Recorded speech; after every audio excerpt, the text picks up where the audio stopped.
जो मौजूद हैं वो नूरपुर विधानसभा से आजाद समाज पार्टी के भावी प्रत्याशी हैं। उनसे मैदान में बात आने करेंगे और की जानने की हमारी कोशिश।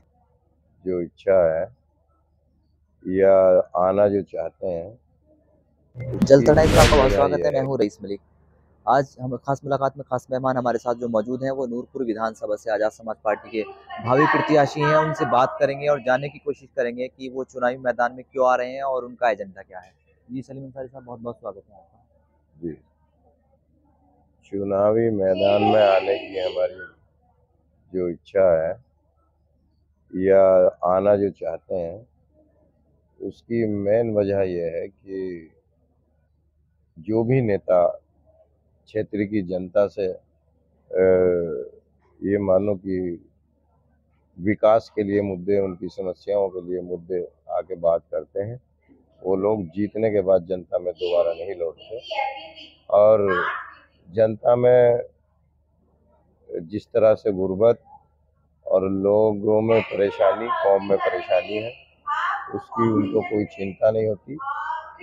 हम समझ रहे हैं कि अगर हम चुनाव जीते और हमें जनता ने मौका दिया तो हम सबसे पहले अपने गरीब लोगों की और जनता और क्षेत्र के विकास, शिक्षा, रोजगार, इस पे काम करेंगे इंशाअल्लाह। मेरा उद्देश्य है राजनीति में आने का। ले लीजिएगा। मैं सलीम अंसारी साहब, एक सवाल मेरा ये है कि नूरपुर विधानसभा का मुख्य जो है समस्या क्या है ऐसी जिसको आप दूर करना चाहते हैं। बेरोजगारी और अच्छी शिक्षा, स्वास्थ्य की भी, मेडिकल कॉलेज या मेडिकल अस्पतालों की भी बड़ी किल्लत है, जिसमें इंशाअल्लाह अगर मौका मिला, अल्लाह ने दिया, तो उस पर काम करें। अच्छा, आपने आजाद समाज पार्टी क्यों ज्वाइन की? आजाद समाज पार्टी इसलिए हमने ज्वाइन की कि अभी देश में फिरका परस्ती का माहौल है। मुसलमानों के वोट की सबको जरूरत है, मुसलमानों की बात कोई नहीं करता। हमारी पार्टी के राष्ट्रीय अध्यक्ष माननीय चंद्रशेखर आजाद जी, जिस दिन से दलित और मुस्लिम पिछड़ा अति पिछड़ा ने उनको लोकसभा भेजने का काम किया है, भाई चंद्रशेखर आजाद जी ने दलित मुस्लिमों की आवाज़ को पूरी दुनिया के सामने जोर से रखा है।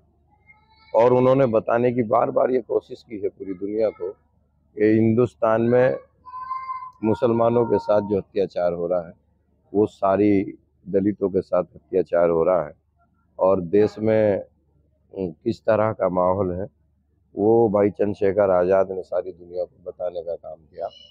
उनकी मेहनत और लगन से प्रभावित होकर हमने आज़ाद समाज पार्टी को चुना और उसी में काम करने का मन बनाया। यही सोच है, इसी सोच से हम लोग। अच्छा सलीम भाई, एक अभी जो राष्ट्रीय अध्यक्ष हैं आपके चंद्रशेखर आजाद, उन पर एक महिला ने आरोप लगाया शारीरिक शोषण का, उसको लेकर के आप क्या कहना ये चाहेंगे? राजनीतिक मुद्दे हैं, चलते रहते हैं, कभी किसी पे आरोप लगता है, कभी किसी पे आरोप लगता है। हमारी पार्टी के और राष्ट्रीय अध्यक्ष जी के बढ़ते जनाधार को देखते हुए कुछ लोग, कुछ पार्टी या पार्टी के नेता हमको बदनाम करने की साजिश रच रहे हैं कि वो सभी आरोप निराधार हैं। ऐसा कुछ नहीं है। आपकी पार्टी का नाम आजाद समाज पार्टी काशीराम है। जी, काशीराम जी ने कई दशक पूर्व एक पार्टी बनाई थी और वो पार्टी कई बार सत्ता में रही है, सरकार रही है।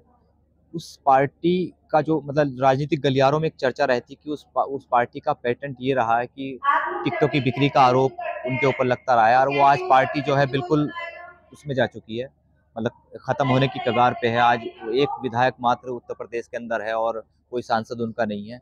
तो कुछ राजनीतिक गलियारों में ये भी एक चर्चा चल रही है कि चंद्रशेखर भी उसी पैटर्न पर चल रहे हैं, वही उन पर भी ये आरोप लग रहे हैं राजनीतिक गलियारों में कि वो टिकट के नाम पर मोटा पैसा वसूल कर रहे हैं। नहीं, मैंने बताया ना अभी आपको, राजनीतिक गलियारों में या राजनीतिक लोग हमारे पार्टी के बढ़ते जनाधार को देखते हुए हमें बदनाम करने की कोशिश कर रहे हैं। ऐसा कुछ नहीं है। हमारी पार्टी या पार्टी के राष्ट्रीय अध्यक्ष पैसे पे कतई विश्वास नहीं रखते। ये गरीबों की पार्टी है, संघर्ष करने वालों की पार्टी है, और यहाँ पे संघर्ष करने वाले ही आने वाले समय में चुनाव लड़ेंगे। यहाँ पैसे का कोई खेल नहीं। और रहा बहन जी का मामला, बहन जी पे ये एलिगेशन लगते रहे हैं कि वो बार बार पैसा, अभी किसी का टिकट दिया और अभी किसी को काट दिया, अभी दिया अभी काट दिया। वो जो काशीराम जी का मिशन था उस मिशन से हट गई थी। हम लोग उस मिशन को पूरा करने की तैयारी में हैं। इंशाअल्लाह माननीय काशीराम जी का जो मिशन था उसको भाई चंद्रशेखर आजाद जी पूरा करेंगे, मुझे ऐसी उम्मीद है। इसीलिए हम उस पार्टी में आस्था रखते हैं। अच्छा, अब क्या लगता है, जैसे कि 2027 का चुनाव है, 2027 में आपकी पार्टी का परफॉर्मेंस किस तरह का रहने की उम्मीद है? अच्छा रहेगा। हम लोग 100-150 विधायक जीतने की कंडीशन में है। पश्चिम में हमारा अच्छा जनाब, अगर दलित मुस्लिम पिछड़ा इसको हमारे साथ आना चाहिए। दलित मुस्लिम और पिछड़े ने अक्सरियत के साथ अगर वोट किया और आजाद समाज पार्टी को मजबूत करने का काम किया, उससे पार्टी से जुड़ने का काम किया, तो एक दलित मुस्लिम अति पिछड़ा और पिछड़ा ही ऐसा समीकरण है जो बीजेपी को हरा सकता है। तो इंशाल्लाह 2027 के चुनाव में हम लोग तैयारी में है। हमारी पार्टी पूरी तरह संगठन पर काम कर रही है। 2027 में जो भी सरकार होगी हमारे बगैर नहीं।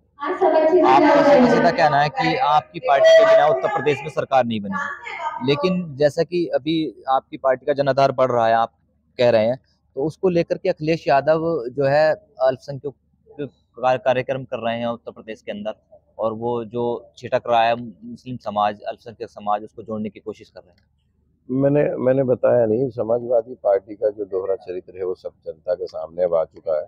मुस्लिम समाज भी उनसे उब चुका है।